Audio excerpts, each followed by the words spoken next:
Welcome on the Enterprise Business Collaboration 2017.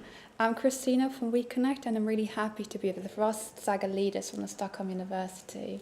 Ross, welcome to the conference. Thank you. And thank you so much for your time to participate in the interview. Always. Do you mind, as a start, to just introduce yourself and tell us a bit more about your professional background? I started middle 80s with security.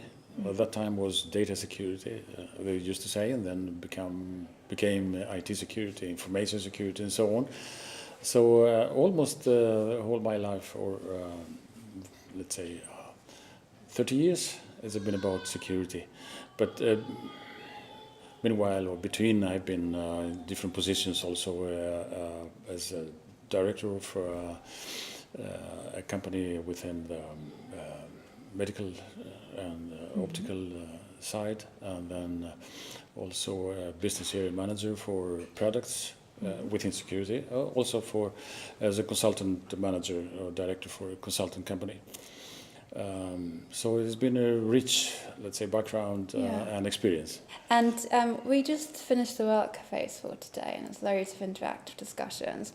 And you led one of the roundtables regarding the topic, how can enterprises protect data and privacy when moving to the cloud? Tell me a bit more about your insights, your feedback, your motivation, and why you've brought that topic with you to the conference. Cloud, let's start it for some years ago. We used to say this outsourcing. Now we call it for cloud services. It's something unavoidable. Everyone, every company looks at the possibility or opportunity to use cloud services. The question is, if they do the pre-work to analyze risks, possibilities, costs, benefits, and all of that. So, especially within the risk management, say, what do I risk to have my data outside from my premises, or shall I have everything inside the premises? Mm-hmm. This is very important to from sector to sector, let's say, the private, the public, defense sector, or the police and everything. So it's a matter of classification of information. If you have sensitive information, you keep it, of course, inside on premises.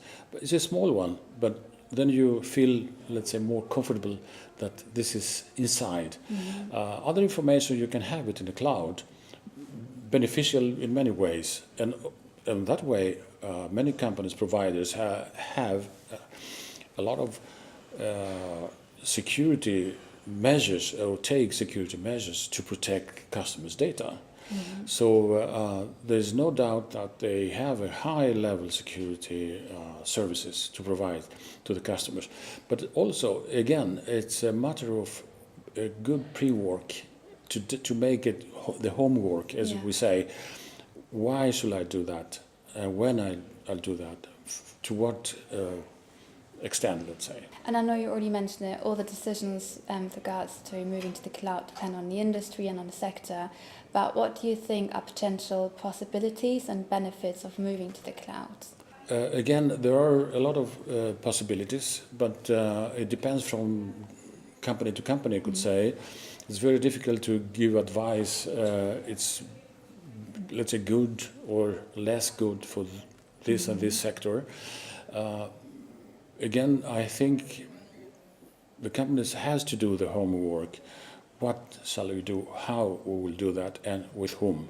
To evaluate and to take references from cloud providers, and that will learn which is, let's say, more beneficial, or which is more comfortable, I could say, for them, because it's also a partnership, it's a collaboration to find the right partner and to feel safe and secure.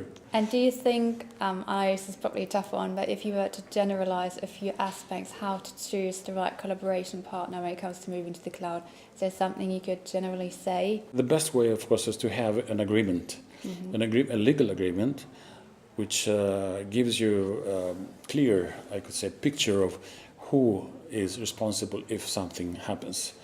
Otherwise, you will be in a position to find out a lot of things that you should have done before. So a good agreement, legal agreement between partners is the best way for a good collaboration and cooperation for future success. What particular insights have you received from the delegates? It's always exciting to attend the we.CONECT meetings. You see always, and you meet a lot of knowledgeable people.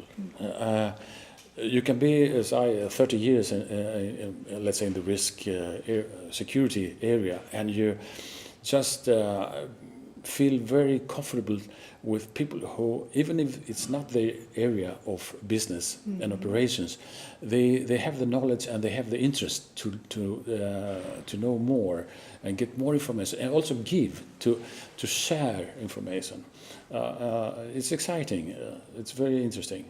And also all this, I believe that the World Cafe especially gives a lot to both parties, to the moderator and the attendees to every session. And I mean, talking about interesting topics, there's a lot of discussion about GDPR.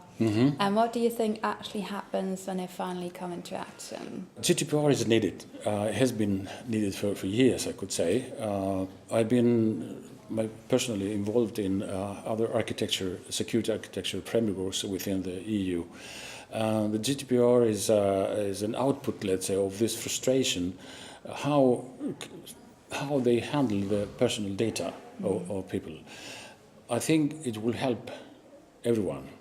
Of course, it's not so easy to apply in everything. Small companies, big companies, the let's say requirements and the expectations of knowledge, how you will apply, let's say, all these paragraphs and articles and sections to its company. So depending on the size of the company also affects its success, let's say.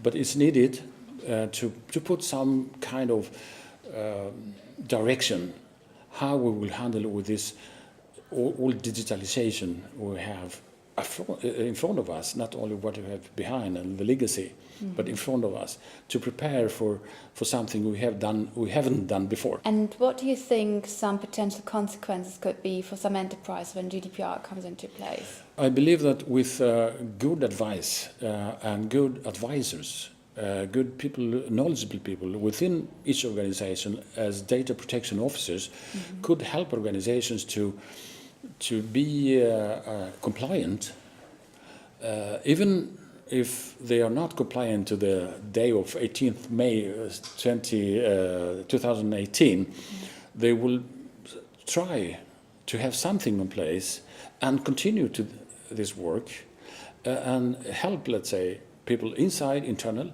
and have also the knowledge to communicate with others outside. We have to understand that digitalization is the future of everything, and we have to not adapt, but to understand why we do things and have also respect for other people's personal data. So GDPR helps a lot, but we also have to increase our knowledge and awareness about personal data, about security, and of course the future of our children, and all people who more or less has its foot, let's say, inside the digitalization. Yeah, it really affects all our areas, maybe Absolutely. business or private life. Absolutely. But great, thank you so much, Ross. Thank you so much for sharing your insights. It's much appreciated. Thank you. Enjoy the rest of the conference. Thank you very much.